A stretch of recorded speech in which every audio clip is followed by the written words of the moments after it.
Hi students, welcome to Text Tutor Academy. അപ്പൊ നമ്മൾ ഇന്ന് ഡീൽ ചെയ്യാൻ പോകുന്നത് നമ്മുടെ സോഷ്യൽ സയൻസിലെ ചാപ്റ്റർ ആയിട്ടുള്ള from the land of Cholas to Delhi അല്ലെ, ചോള നാട്ടിൽ നിന്നും ഡൽഹിയിലേക്ക് എന്ന് പറയുന്ന ചാപ്റ്റർ ആണ് കേട്ടോ നമ്മൾ ഇന്ന് ഡീൽ ചെയ്യാൻ പോകുന്നത്. അപ്പൊ നമ്മൾ പല രാജാക്കന്മാരെ കുറിച്ച് നമ്മൾ ഡിസ്കസ് ചെയ്തിട്ടുണ്ട് അല്ലെ.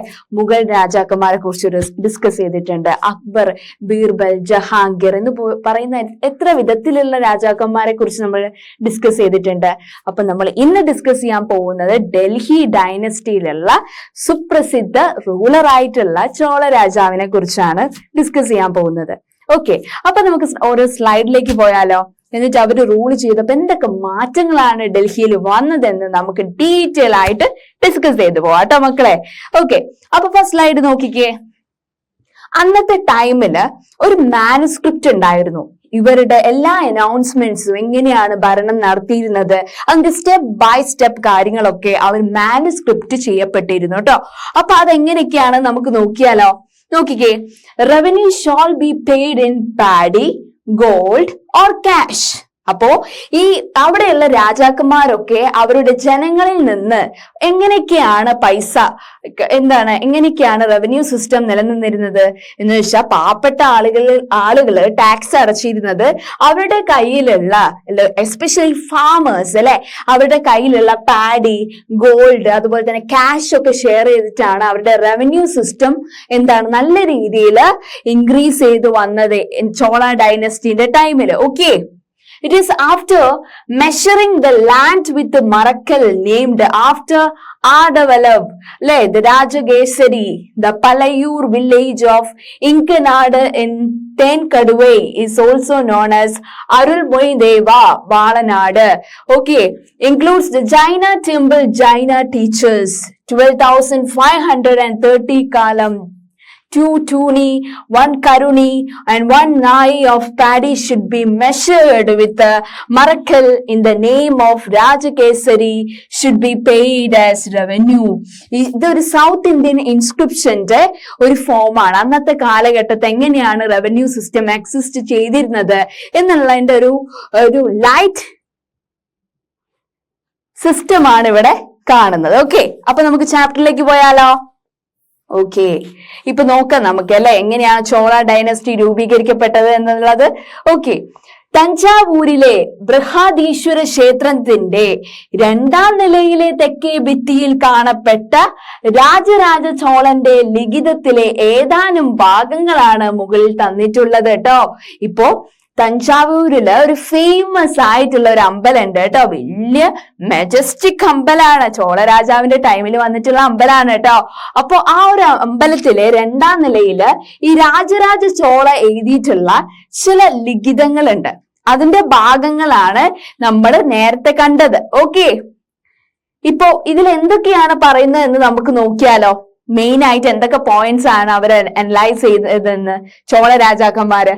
Okay, നമുക്ക് നോക്കാം. Given here are some excerpts from the inscription found in the southern wall of the 2nd floor of Brihadishwara temple of Tanjavur, which was built by whom? The Brihadishwara temple was built by Rajaraja Chola. Okay, let's see what it is. ഇതെന്താണ് പറയുന്നത് എന്ന് നമുക്ക് detail ആയിട്ട് നോക്കാം. Okay, ഇപ്പോ രാജാവിന്റെ പേരിലുള്ള മരക്കാലുകൊണ്ട് മരക്കാലുകൊണ്ട് അളവ് പാത്രം അളന്ന് നെല്ലായും സ്വർണമായും കാശായും നികുതി അടയ്ക്കേണ്ടതാണ്. എന്താണ്?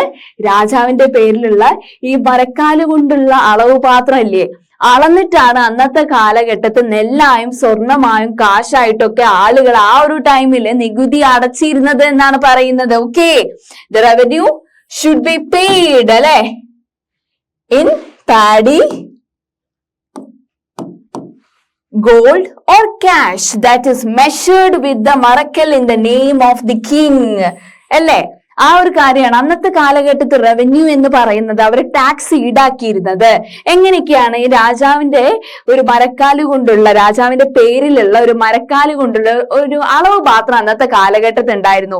അതില് ഈ എന്താണ് നെല്ലായി സ്വർണമായ ആളുകൾ കാശായിട്ടൊക്കെ അടയ്ക്കുന്ന ഒരു പ്രതീതി അവിടെ എക്സിസ്റ്റ് ചെയ്തിരുന്നു. അതിനെയാണ് ആ ഒരു ചോള രാജാക്കന്മാരുടെ ടൈമിലുള്ള റവന്യൂ സിസ്റ്റം എന്നുകൊണ്ട് ഉദ്ദേശിക്കുന്നത്. ഓക്കെ, ഇനി തെൻകടുവായ് പ്രദേശത്തിന്റെ ഭാഗമായ ഇങ്ക നാട്ടിലെ പാലയൂർ ഗ്രാമത്തിൽ അളന്നത് പ്രകാരം ഇത്രയും സ്ഥലത്ത് ജൈന ക്ഷേത്രവും ജൈന ഗുരുക്കന്മാരുടെ സമൂഹവും ഉൾപ്പെടുന്നു എന്നാണ് പറയുന്നത് അല്ലെ. എന്താണ്? As per the measurement done in the Palayur village which is a part of ഇങ്ക നാട് ഇൻ തെൻകടുവൈ റീജിയൻ.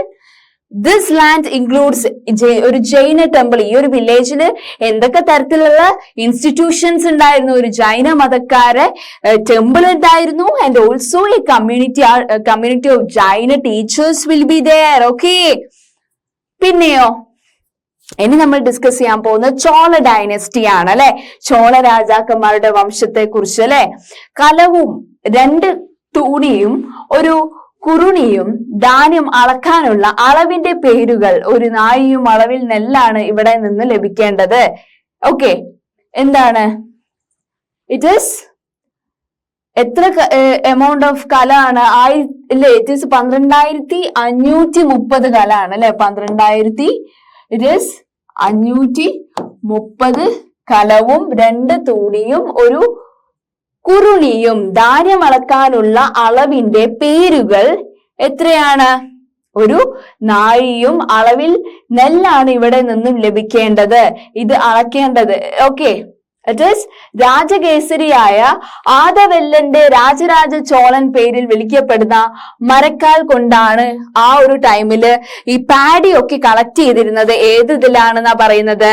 ഈ ഒരു രാജരാജ ചോളന്റെ പേരിലുള്ള മരക്കാൽ കൊണ്ടുണ്ടാക്കിയ ഈ ഉപകരണം കൊണ്ടാണ് എന്നാണ് ഇത് മീൻ ചെയ്യുന്നത് കേട്ടോ. The paddy to be collected from the amount to 12,530 kalam, 2 tunis, 1 karuni, names of different units of measurement of paddy. This paddy was to be measured by Marakal, which is named after the Rajakesari Adavallava. Raja Chola രാജകേസരി ആദവല്ലഭ എന്ന് പറയുന്നത് ആരെയാണ്? നമ്മുടെ രാജരാജ ചോളയാണ് കേട്ടോ. ആ ഒരു ഇൻസ്ക്രിപ്ഷനിൽ നമ്മൾ കണ്ടിട്ടുള്ള ആ കോപ്പർ പ്ലേറ്റ് റിലേറ്റഡ് ആയിട്ടുള്ള ആ ഇൻസ്ക്രിപ്ഷൻ ഇല്ലേ ചാപ്റ്റർ തുടങ്ങുമ്പോ, അതിൽ പറയുന്നത് രാജരാജ ചോളന്റെ കാലഘട്ടത്തെ എങ്ങനെയാണ് ധാന്യങ്ങളൊക്കെ ശേഖരിച്ച് അവരുടെ റവന്യൂ കൂട്ടിയിരുന്നത് എന്നതിനെ കുറിച്ചാണ് ഡിസ്കസ് ചെയ്തത്. ഓക്കെ, ഇനി CE 9ാം നൂറ്റാണ്ട് മുതൽ 13ാം നൂറ്റാണ്ട് വരെ ദക്ഷിണേന്ത്യയിൽ ഭരണം നടത്തിയിരുന്ന ചോള രാജന്മാരുടെ രാജ്യത്തെ കുറിച്ചാണ് ഈ ലിഖിതത്തിൽ വിവരിച്ചിരിക്കുന്നത്. ആ ലിഖിതത്തിൽ എന്താണ് പറയുന്നത്? എത്ര സെഞ്ചുറി മുതൽ, എത്ര നൂറ്റാണ്ട് മുതൽ എത്ര നൂറ്റാണ്ട് വരെയാണ് നമ്മുടെ ചോള രാജാക്കന്മാര് ഭരിച്ചിരുന്ന കാലഘട്ടം എന്ന് പറയുന്നത്? This inscription describes the south Indian kingdom that is ruled by Cholas from the 9th to 13th century. Okay, it refers to the economic condition of Chola kingdom. ആ ഒരു കാലഘട്ടത്തിലെ സാമ്പത്തിക സ്ഥിതിയാണ് പറഞ്ഞത് അല്ലെ ആ ഒരു ലിഖിതത്തില്. അത് നമ്മൾ ആ റവന്യൂ സിസ്റ്റത്തിന്റെ ഡീറ്റെയിൽസ് കണ്ടപ്പോൾ മനസ്സിലാക്കിയതാണ്. So what information do we receive from this? അപ്പൊ എന്തൊക്കെ ഇൻഫോർമേഷനാണ് നമുക്ക് കിട്ടിയത്? ചോള രാജ്യത്തിന്റെ സാമ്പത്തിക സ്ഥിതിയെ കുറിച്ചാണ് ഇതിൽ പരാമർശിക്കുന്നത്. എന്തെല്ലാം വിവരങ്ങളാണ് ഇതിൽ നിന്ന് ലഭിക്കുന്നത് അല്ലെ. അപ്പൊ this inscription describes the south Indian kingdom that is ruled by Chola kingdom in from the 9th to 13th century common era. Okay, it refers to socio-economic condition of Chola kingdom. Okay, പിന്നെ ഈ തഞ്ചാവൂരിന്റെ ചുറ്റുമുള്ള ചോള മണ്ഡലമായിരുന്നു അവരുടെ ആസ്ഥാനം എന്ന് പറയുന്നത് കേട്ടോ. their location എന്ന് പറയുന്നത് എന്താണ്? It is the location of Chola constituency was around Thanjavur. Okay, അപ്പൊ അത് നിങ്ങൾ മുൻ ക്ലാസ്സിലൊക്കെ ഉള്ള പരിചയപ്പെട്ടതാണ് അല്ലെ, പല്ലവന്മാരുടെ കാര്യങ്ങളൊക്കെ. ഇനി നമ്മൾ പഠിക്കാൻ പോകുന്നത് ചോള രാജാവിനെ കുറിച്ചാണ്. How the Chola king ceased power from the Pallavas, അതിനെ കുറിച്ചൊക്കെ നമുക്ക് ഈ ചാപ്റ്ററിൽ അറിയാൻ പറ്റും കേട്ടോ. ഓക്കെ, അക്കാലത്ത് ദക്ഷിണേന്ത്യയുടെ ഭൂരിഭാഗം പ്രദേശങ്ങളും ചോള രാജാക്കന്മാരുടെ അധീനതയിലായിരുന്നു ട്ടോ. എന്ന് വെച്ചാൽ ആ കാലഘട്ടത്തെ ദാറ്റ് ടൈം അല്ലെ, ആ ഒരു ടൈം മുതല് most of south India was under the control of whom? It is Chola kings. Okay, and അവരുടെ സാമൂഹിക സാമ്പത്തിക രംഗത്ത് സ്ഥിരത കൈവരിക്കാൻ ഇത് സഹായകമാക്കി. And after when the Chola kings become supreme, they had helped to achieve what? Stability in the socio-economic sphere. Socio-economic sphere-ല് വലിയ തരത്തിലുള്ള മാറ്റങ്ങൾ കൊണ്ടുവരാൻ ആർക്ക് കഴിഞ്ഞു? ഈ ചോള രാജാക്കന്മാർക്ക് കഴിഞ്ഞു എന്നാണ് കേട്ടോ മക്കളെ പറയുന്നത്. ഓക്കെ, അപ്പൊ എങ്ങനെയൊക്കെയാണ് കഴിഞ്ഞത്? ചോള രാജ്യത്തിന്റെ സമ്പദ് സമൃദ്ധി എന്ന് പറയുന്നത് ഏറ്റവും സഹായകമായ നദി ഏതായിരുന്നു എന്ന് ഭൂപടത്തിൽ നിന്ന് കണ്ടെത്താൻ കഴിയുമോ? ഇപ്പൊ ചോള രാജ്യത്തിന്റെ സമ്പദ് സമൃദ്ധിക്ക് ഏറ്റവും സഹായകമായ നദി ഏതാന്ന് നമ്മൾ ഭൂപടം നോക്കിയാൽ നമുക്ക് കണ്ടെത്താൻ കഴിയൂലേ? ഓക്കെ, എങ്ങനെയെല്ലാം ആയിരിക്കും ആ ഒരു നദി നാടിന്റെ പുരോഗതിക്ക് സഹായകമാവുക എന്ന് നമുക്ക് നോക്കാം അല്ലെ. Can it be raised from the earth? Which river was most helpful to the economic prosperity of Chola's kingdom? How can a river contribute to the progress of the country എന്ന് നമുക്ക് നോക്കിയാലോ? ഓക്കെ, ഇറ്റ് ഈസ് തമിഴകത്തിന്റെ നെല്ലറ, the granary of Tamilakam. നമുക്ക് നോക്കി നോക്കാം അല്ലെ. തമിഴ്നാടിന്റെ ഹൃദയഭാഗത്ത് സ്ഥിതി ചെയ്യുന്ന വിശാലമായിട്ടുള്ള ഒരു പ്രദേശമാണ് മക്കളെ തഞ്ചാവൂർ എന്ന് പറയുന്നത്. വളരെ ബ്യൂട്ടിഫുൾ ആയിട്ടുള്ള പ്ലേസ് ആണ് കേട്ടോ.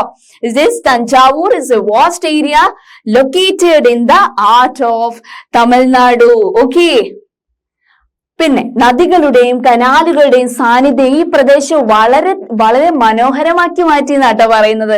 എന്ന് വെച്ചാൽ കുറെ നദികളുണ്ട്, അതുപോലെ തന്നെ കനാലുകൾ കൊണ്ട് ചുറ്റപ്പെട്ട ഒരു മനോഹരമായ പ്രദേശമാണ് നമ്മുടെ Thanjavur. Okay, it is the presence of rivers and canals make this region that is suitable for what?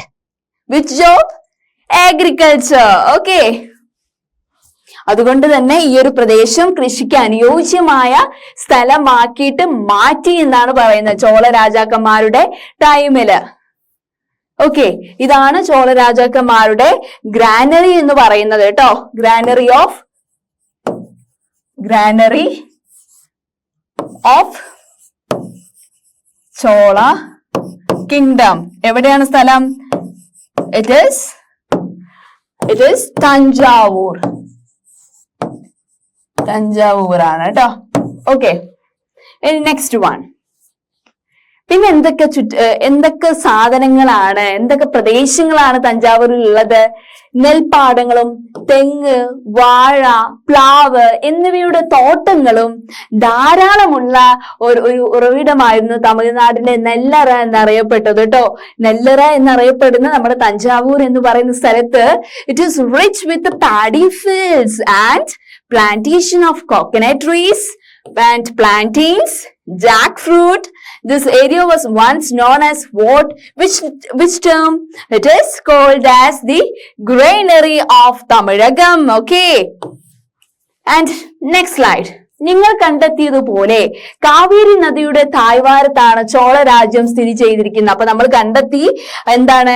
ഈ ചോള രാജ്യം സ്ഥിതി ചെയ്യുന്നത് ഏത് നദിയുടെ ഭാഗത്താണ്? കാവേരി നദിയുടെ ഭാഗത്താണ് അല്ലെ. As you have discovered, the Chola kingdom was located in the Kaveri valley, which made the area was rich in resources. Okay. പിന്നെ അതിനാൽ തന്നെ ആ പ്രദേശം വിഭവസമൃദ്ധമായിരുന്നു. ജനങ്ങളുടെ പ്രധാന തൊഴിൽ എന്തായിരുന്നു? കൃഷി ആയതിനാൽ ഭൂരിഭാഗം ജനങ്ങളും ഗ്രാമങ്ങളിലാണ് താമസിച്ചിരുന്നത് അല്ലെ. അവിടെയുള്ള ആളുകളുടെ ജോബ് അഗ്രികൾച്ചർ ആയതുകൊണ്ട് കൂടുതൽ ആളുകൾ എവിടെയാണ് താമസിച്ചിരുന്നത്? ഗ്രാമങ്ങളിലാണ്.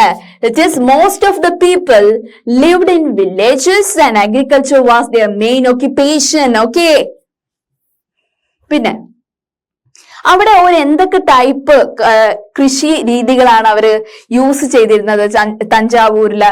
ഇറ്റ് ഈസ് മെയിൻലി അവിടെ അവർ ഭക്ഷ്യധാന്യങ്ങൾ, പഴവർഗ്ഗങ്ങൾ, പയറുവർഗ്ഗങ്ങൾ, കരിമ്പ്, വെറ്റില, അടയ്ക്ക, ഇഞ്ചി, മഞ്ഞൾ, അങ്ങനെ വിവിധ തരം പൂക്കളൊക്കെയാണ് കേട്ടോ അവിടെയുള്ള ആളുകൾ കൃഷി ചെയ്തിരുന്നത്. It is they cultivated cereals, fruits, pulses, sugarcane, betel leaf, arecanut, ginger, turmeric, and varieties of flowers that planted during the time of Chola kingdom. പിന്നെ അപ്പൊ കൃഷിക്ക് ആവശ്യമായിട്ടുള്ള വെള്ളത്തിന് അവർ എന്തൊക്കെ ഇറിഗേഷൻ പ്രൊസീജിയേഴ്സാ ചെയ്തത് നോക്കിയാലോ. കൃഷിക്ക് ജലസേചനത്തിന്റെ പ്രാധാന്യം മനസ്സിലാക്കിയ ഭരണാധികാരികൾ വ്യത്യസ്തങ്ങളായ ജലസേചന സൗകര്യങ്ങളാണ് കേട്ടോ കൃഷിക്ക് വേണ്ടി അവര് യൂസ് ചെയ്തിരുന്നത്. ഓക്കെ, എങ്ങനെയൊക്കെയാണ് സൗകര്യങ്ങൾ ഒരുക്കുക? അവയിൽ കുളങ്ങൾ, ജലസംഭരണികൾ, കനാലുകൾ, കിണറുകൾ എന്നിവ ഉൾപ്പെടുന്നു. Irrigation facilities that used for agriculture. The rulers who recognized the significance of irrigation in agriculture, they constructed different irrigation facilities. ഏതൊക്കെയാണ് ആ different irrigation facilities? They were ponds, tanks, canals and wells. Okay, and next one. ഇതിന് പുറമെ നദികൾക്ക് കുറുകെ അല്ലെ, ഇതിന് പുറമെ എന്തൊക്കെ irrigation facilities അവർ ഉണ്ടാക്കിയിട്ടുണ്ട് ചോള രാജാക്കന്മാര്?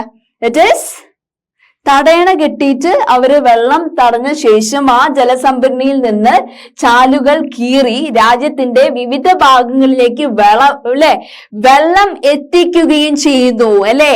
ഈ ഒരു നദികൾക്കിടയിലൂടെ അവര് തടയണ കെട്ടും. എന്നിട്ട് ഈ വെള്ളം തടഞ്ഞ ശേഷം ആ ജലസംഭരണിയിൽ അവരെന്ത് ചെയ്യും?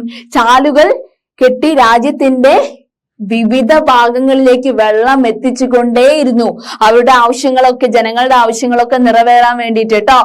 So in addition to this they were constructed bunds across the rivers and the water thus collected were distributed to different regions of that country. Okay, പിന്നെ അതുപോലെ തന്നെ ഈ പ്രകൃതിദത്തമായിട്ടുള്ള അരുവികൾ ഇല്ലാത്തിടത്ത് ഭീമാകാരങ്ങളായ കുളങ്ങൾ കെട്ടി അവർ മഴക്കാലത്ത് വെള്ളം സംഭരിച്ചു വെക്കാറുണ്ട് കേട്ടോ. അപ്പൊ അതുപോലെ തന്നെ വെള്ളം ലഭിക്കാത്ത ഒരു കുളങ്ങളൊന്നും ഇല്ലാത്ത സ്ഥലത്ത് അവർ വലിയ ബണ്ടൊക്കെ കെട്ടിയിട്ട് വലിയ കുളങ്ങളൊക്കെ കെട്ടിയിട്ട് കുളങ്ങളൊക്കെ അവിടെ കെട്ടും. മഴക്കാലം ആവുമ്പോൾ വെള്ളം നിറഞ്ഞിട്ട് അവർക്ക് യൂസ്ഫുൾ ആയിട്ടുള്ള വാട്ടർ റിസോഴ്സസ് ആയിട്ട് മാറും. വെള്ളം വറ്റിപ്പോകാതെ സംരക്ഷിക്കപ്പെട്ട ഇത്തരം സംഭരണികളെ നമ്മൾ എന്ത് പേരിട്ടിട്ടാ വിളിക്കുന്നത്? ഏരിപ്പറ്റി എന്നാണ് വിളിക്കുക. ഓക്കെ, അതിലെ വെള്ളം ഇല്ലാത്ത സ്ഥലത്ത് അവര് huge ponds were built in areas where there were natural streams and rainwater was collected during the rainy season, and these water reservoirs that were protected from going dry were called as which term? It is ഏരിപ്പറ്റി അല്ലേ. Okay, ആ ഒരു term മനസ്സിലാക്കണം കേട്ടോ. വെള്ളം ഇല്ലാത്ത സ്ഥലത്ത് അവർ വലിയ ചില സംഭരണികൾ ഒരുക്കിയിട്ട് എന്തിനു വേണ്ടിയിട്ടാണ്? മഴ പെയ്യുമ്പോൾ നല്ലോണം വെള്ളം സ്റ്റോർ ചെയ്തിട്ട് കൃഷിക്ക് അനുസൃതമായിട്ട് യൂസ് ചെയ്യാൻ വേണ്ടിയിട്ട് കേട്ടോ. മാത്രമല്ല കൃഷിയുടെ പുരോഗതിക്കായിട്ട് കർഷകർക്ക് നികുതി ഇളവുകൾ പോലും കൊടുത്തിരുന്നു കേട്ടോ ചോള രാജാക്കന്മാര്. തരിച്ചു കിടന്ന ഭൂമി കൃഷിക്ക് ഉപയുക്തമാക്കാൻ പ്രോത്സാഹനവും നൽകുകയും ചെയ്തു. ക്ഷേത്രങ്ങൾക്കും ബ്രാഹ്മണർക്കും ഒക്കെ അവർ ഭൂമി ദാനം നൽകിയതിലൂടെ കൂടുതൽ പ്രദേശത്തേക്ക് കൃഷി വ്യാപിപ്പിക്കാൻ തന്നെ ചോള രാജാക്കന്മാർക്ക് പറ്റി എന്നുള്ളതാണ് അല്ലെ.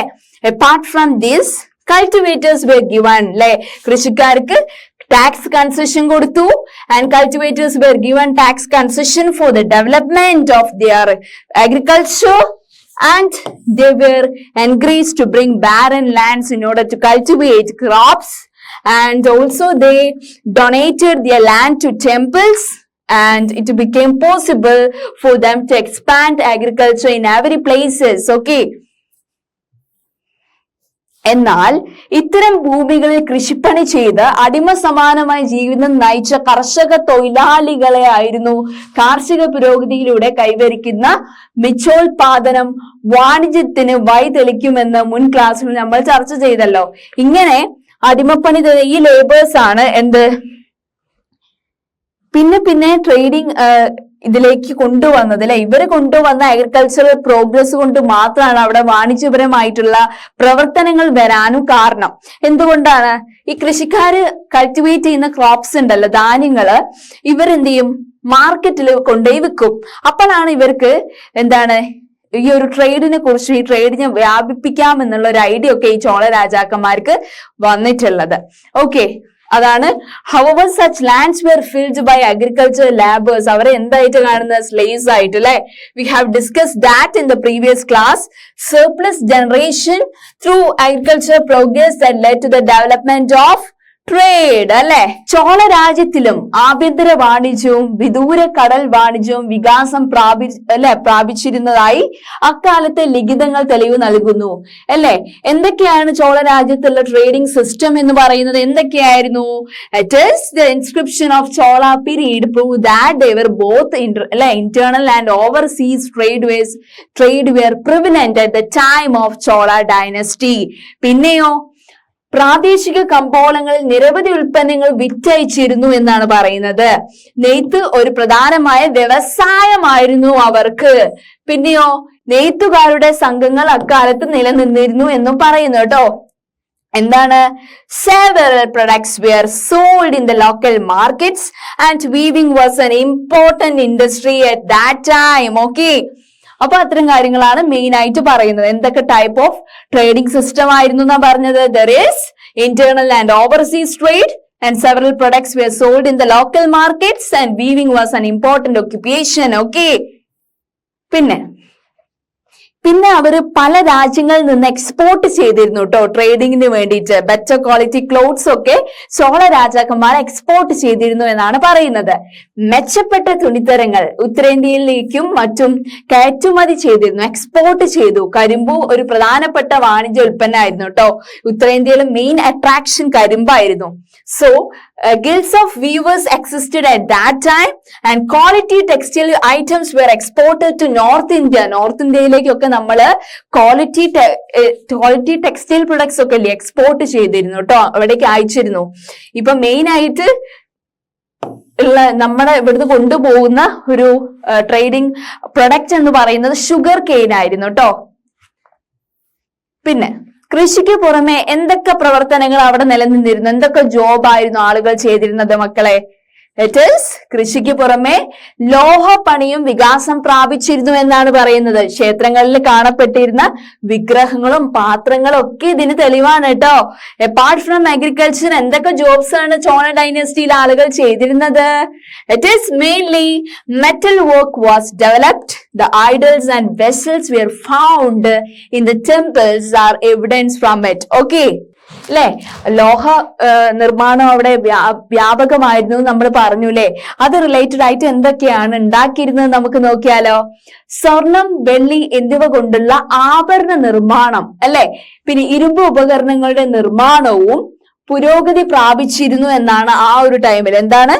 സ്വർണം, വെള്ളി എന്നിവ കൊണ്ടുള്ള ആഭരണ നിർമ്മാണവും അതുപോലെ തന്നെ ഇരുമ്പ് ഉപകരണങ്ങളുടെ നിർമ്മാണവും പുരോഗതി പ്രാപിച്ചിരുന്നു എന്നാണ് പറയുന്നത്. ഓക്കെ, പിന്നെയോ സമുദ്രതീരത്തു നിന്നും മുത്തും പവഴവും ശേഖരിച്ചിട്ട് ഈ ചോള രാജാക്കന്മാർ വിദേശത്തേക്ക് കുറെ കയറ്റുമതി ചെയ്തിരുന്നു എന്നാണ് പറയുന്നത്. പിന്നെ കംബോഡിയയിൽ നിന്ന് ഒരു കച്ചവട ദൗത്യ സംഘം 11ാം നൂറ്റാണ്ടിൽ ചോള രാജ്യം സന്ദർശിച്ചിരുന്നു. എന്തിനു വേണ്ടിയിട്ടാണ്? കംബോഡിയയിൽ നിന്ന് കുറെ ആളുകള് കച്ചവട ദൗത്യം നടത്താൻ വേണ്ടി 11th സെഞ്ചുറിയിൽ ഇവിടെ വന്നത്. നോക്കാം.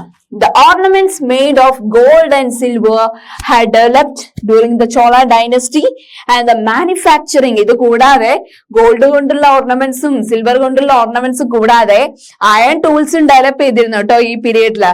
പിന്നെ pearls and coals were collected at this time and they were exported these items to abroad countries. Okay, and this were heard by a group of merchants from Cambodia and they were visited Chola kingdom in the 11th century. Okay, പിന്നെ ഇവരുടെ main trade centres ഏതൊക്കെയാ നോക്കി നോക്കാം അല്ലെ. It is Nagapattinam, Mahabalipuram, Kaveri പട്ടണം, ശാലിയൂർ, കോർക്കെ എന്നുള്ളതൊക്കെ അവരുടെ trading centres ആണ്. അക്കാലത്തെ പ്രധാന തീരദേശ വാണിജ്യ കേന്ദ്രങ്ങളാണ് കേട്ടോ. ഇന്നത്തേത് ഏതാ? വിശാഖപട്ടണം തുറമുഖം സ്ഥിതി ചെയ്യുന്ന സ്ഥലം കുലോത്തുംഗ, ചോളപട്ടണം എന്നിവയാണ് അറിയപ്പെട്ടിരുന്നത് അന്നും ഇന്നും അല്ലെ. ആൻഡ് എന്താണ് പറഞ്ഞത്? During this period Nagapattinam, Mahabalipuram, Kaveri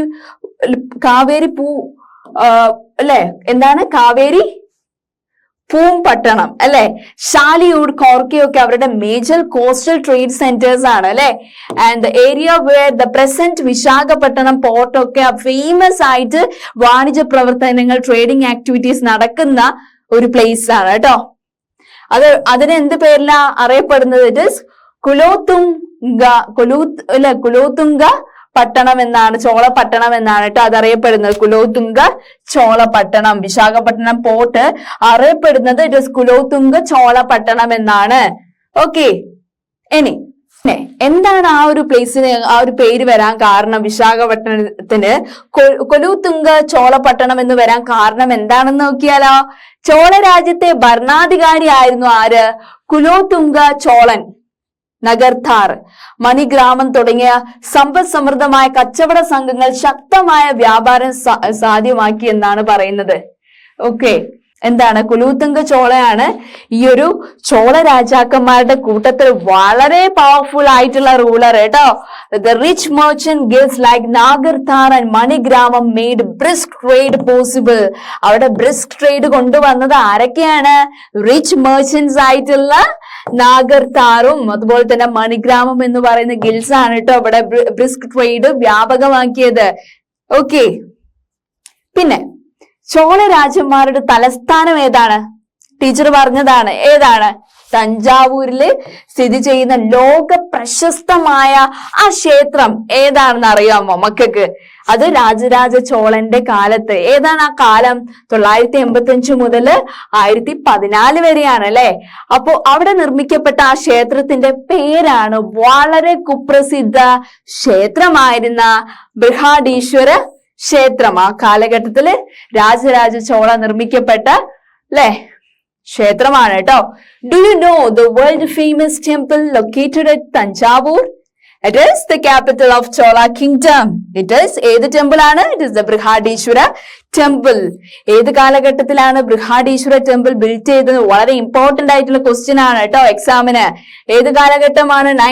It is 985 to 1014. Okay, അപ്പൊ ഇതാണ് ചോള കിങ്ഡത്തിന്റെ ബൃഹദീശ്വര ടെമ്പിളിന്റെ ഒരു നൈറ്റ് വ്യൂ ട്ടോ. ഇറ്റ് ഈസ് ബൃഹദീശ്വര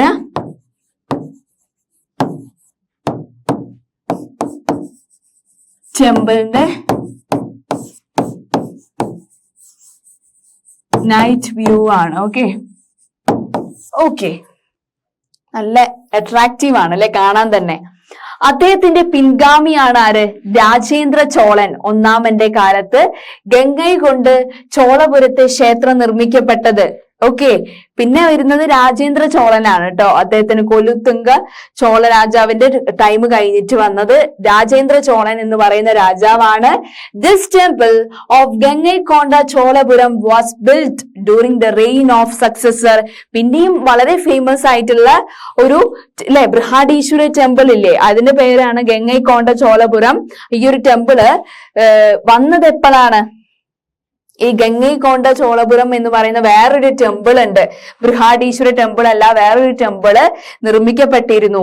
ഏത് രാജാവിന്റെ ടൈമിലാണ് നിർമ്മിക്കപ്പെട്ടത്? രാജേന്ദ്ര ചോള ഒന്നാമന്റെ ടൈമിലാണ് നിർമ്മിക്കപ്പെട്ടത്. ഗംഗൈകൊണ്ട ചോളപുരം നിർമ്മിക്കപ്പെട്ട വർഷം ഏതാണ്? 1014 മുതൽ 1044 വരെയാണ് കേട്ടോ. ഇതാണ് ഗംഗൈകൊണ്ട ചോളപുരം.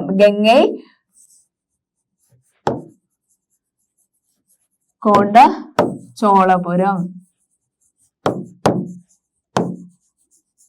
ടെമ്പിൾ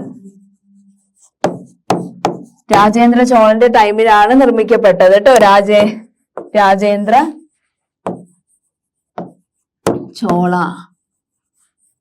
ഫസ്റ്റിന്റെ ടൈമിലാണ് ഇത് ബിൽറ്റപ്പ് ചെയ്തിരിക്കുന്നത്. ഓക്കെ, അപ്പൊ രാജരാജ ചോളനെ കുറിച്ച് നോക്കാം. അദ്ദേഹത്തിന്റെ പിൻഗാമിയായ രാജേന്ദ്ര ചോള ഒന്നാമന്റെ കാലത്താണ് എന്ത് ഗംഗൈകൊണ്ട എന്ന് പറയുന്ന ചോളപുരത്ത് ക്ഷേത്രം നിർമ്മിക്കപ്പെട്ടത്. ഓക്കെ, അക്കാലത്തെ ക്ഷേത്രങ്ങളും അതിസമ്പന്നമായിരുന്നു കേട്ടോ. വലിയ ഖജനാവായിരുന്നു ആ ക്ഷേത്രങ്ങൾക്ക് മൊത്തം. ക്ഷേത്ര നിർമ്മാണത്തിന് രാജാക്കന്മാർക്ക് പ്രചോദനമായത് അത് തന്നെയാണ്.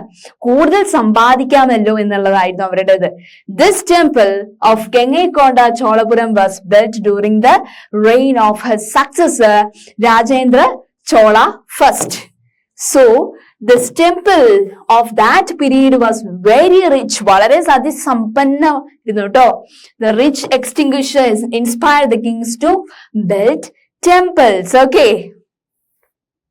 പിന്നെ ദാനമായി ലഭിച്ച ഭൂമിയിൽ നിന്നുള്ള വരുമാനം, ഗ്രാമസഭകളിൽ നിന്നുള്ള സംഭാവനകൾ, നികുതി പിരിക്കാൻ അവകാശമുള്ള ഭൂമിയിൽ നിന്നും പിരിക്കുന്ന നികുതികള്, ഭക്തരുടെ സംഭാവനകൾ, ഗ്രാമങ്ങളിലെ സാമ്പത്തിക ഇടപാടുകൾ നടത്തുന്ന സ്ഥാപനം എന്നിവ രീതിയിൽ ലഭിക്കുന്ന സമ്പത്ത് തുടങ്ങിയവയായിരുന്നു ക്ഷേത്രങ്ങളുടെ വരുമാന മാർഗങ്ങള്. അല്ലെ, ക്ഷേത്രങ്ങൾ വരുമാനം ഉണ്ടാക്കുന്ന ഇത്തരം ആക്ടിവിറ്റീസ് നിന്നാണ്. ദാനമായി ലഭിച്ച ഭൂമിയിൽ നിന്ന് കുറച്ച് വരുമാനം കിട്ടുമ്പോ, ഗ്രാമസഭകളിൽ നിന്നുള്ള സംഭാവനകളൊക്കെ ലഭിക്കുമ്പോ, പിന്നെ ഭക്തരുടെ സംഭാവനകളൊക്കെ ലഭിക്കുമ്പോൾ, ഇതൊക്കെയാണ് സാമ്പത്തിക സമൃദ്ധി ക്ഷേത്രങ്ങളിൽ ആ ഒരു ടൈമിൽ ഉണ്ടായിരുന്നത് എന്ന് പറയുന്നത്. ഓക്കെ, എന്താണ് the income from land got as a gift and contributions from gramasabhas and the tax was collected from lands entitled to be taxed and contributions from the devotees. The wealth is derived from the economic transaction of institution in the village etc. were the sources of income of that temples. എങ്ങനെയാണ് ആ ഒരു ടൈമില് ക്ഷേത്രങ്ങൾ അതിസമ്പന്നമായി സമ്പത്ത് ആർജിച്ചത് എന്നുള്ളതിന്റെ examples ആണ്. Okay, അപ്പൊ ക്ഷേത്രങ്ങളോട് ചേർന്ന് വിദ്യാഭ്യാസ സ്ഥാപനങ്ങളും രാജരാജ ചോളന്റെ കാലഘട്ടത്തിൽ, രാജേന്ദ്ര ചോളന്റെ കാലഘട്ടത്തിൽ ഉണ്ടായിരുന്നു കേട്ടോ. അതുപോലെ തന്നെ ആശുപത്രികൾ എന്നിവയൊക്കെ പ്രവർത്തിച്ചിരുന്നു എന്നാണ് പറയുന്നത് അല്ലെ. Educational institutions and hospitals were functioned along with temples. അല്ലെ, ക്ഷേത്രങ്ങളുടെ നിർമ്മാണം, അവയുടെ പരിപാലനം എന്നിവയുമായി നിരവധി പേർക്ക് തൊഴിൽ ലഭിച്ചിരുന്നു എന്നാണ് പറയുന്നത്. കൈത്തൊഴിലുകാരുണ്ട്, കരകൗശല വിദഗ്ധരും ഉപജീവനത്തിനായി ക്ഷേത്രങ്ങളെ ആശ്രയിച്ചിരുന്നു എന്നാണ് പറയുന്നത് അല്ലെ. Large number of people were employed in connection with the construction and maintenance of the temples. നമ്മൾ കാണാം ഈ മധുര മീനാക്ഷി ടെമ്പിള് ഒക്കെ, അവിടെയൊക്കെ പോയാൽ എന്തൊക്കെ കൊത്തുപണികൾ കാണുമ്പോൾ നമ്മൾ അതിശയിച്ചു പോകും. അതുപോലെയാണ് ബൃഹാടീശ്വര ടെമ്പിൾ ഒക്കെ, ഗംഗൈകൊണ്ട ചോളപുരം ടെമ്പിൾ ഒക്കെ. Artisans and craftsmans were depended, അവരെ ഡിപ്പെൻഡ് ചെയ്യുന്നത് ഈ അമ്പലങ്ങളിലാണ്. അമ്പലങ്ങളിലൊക്കെ ഇങ്ങനെ കൊത്തുപണികൾ ചെയ്യാൻ കിട്ടുമല്ലോ എന്നുള്ളതാണ്. In order to satisfy their basic needs. Okay, അപ്പൊ അത്തരം കാര്യങ്ങളാണ് നമ്മൾ പറഞ്ഞത്. മെയിൻ ആയിട്ട് എന്താണ് ബൃഹാടീശ്വര ടെമ്പിൾ അല്ലെ. ഇറ്റ് ഈസ്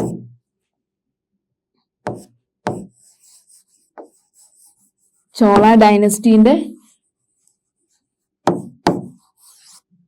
മേജർ ടെമ്പിൾ ആണ് അല്ലെ, ബൃഹാടീശ്വര ടെമ്പിൾ. ഓക്കെ, പിന്നുള്ളത് ഏതാണ്? It is Gangaikonda Cholapuram. ഇത് രാജേന്ദ്ര ചോള ഫസ്റ്റിന്റെ കാലഘട്ടത്തിലാണ് അല്ലെ. ഓക്കെ, അത്തരം കാര്യങ്ങളാണ് മെയിൻ ആയിട്ട് നമ്മൾ ഡിസ്കസ് ചെയ്തത്. ബാക്കിയുള്ള കാര്യങ്ങൾ നമുക്ക് നെക്സ്റ്റ് സെഷനിൽ ഡിസ്കസ് ചെയ്യാം കേട്ടോ. Thank you.